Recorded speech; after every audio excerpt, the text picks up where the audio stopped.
هو زي ما انت قلتي ان احنا جوانا وجع وألم جامد جامد جدا، يعني ما فيش حاجة توصفه. طبعا. بس فعلا زي برضو ما انت قلتي ان احنا يعني في راحة وفي سكينة. يعني انا شخصيا عن نفسي انا عندي سكينة وراحة جدا جدا جدا من ناحية محمد، لان الله انا يرحمه. يعني مطمنة عليه وعندي وكل يقين ان هو عند ربنا في المكان اللي ربنا قال عليها.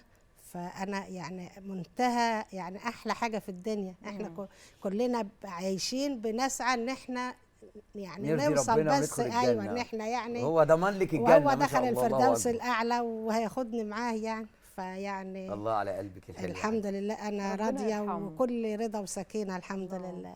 ربنا يرحمه. يعني الحزن ما خدش مع حضرتك فتره؟ يعني طبعا كان لا لازم يبقى في حزن بس ما الحزن، طولش يعني. لا الحزن موجود، ما اه نقدرش ولا في ثانية ولا لحظة بتعدى لو احنا لكن مش فاكرين. بيأثر على سلوكك في الحياه بقى، مش لا عايشه على طول حزينه؟ لا لا الحمد لله انا عايشة ومعايشة مع الاحفاد ما ومع شاء الله. الولاد، يعني ما عايشة تعايش الحياة، يعني انت عايشة تعايش. ايوه اه ايوه ايوه، بالظبط لا بالظبط. مش متقوقعة ولا يعني الله الله. عايشة جوه وعرفتي الحزن، لا. تحتضنيهم؟ اه طبعا. كانوا الولاد قد ايه ساعة اولاد وفاة؟ محمد، اه. اولاد محمد عنده احمد في رابعه ابتدائي، عنده 11 سنه دلوقتي.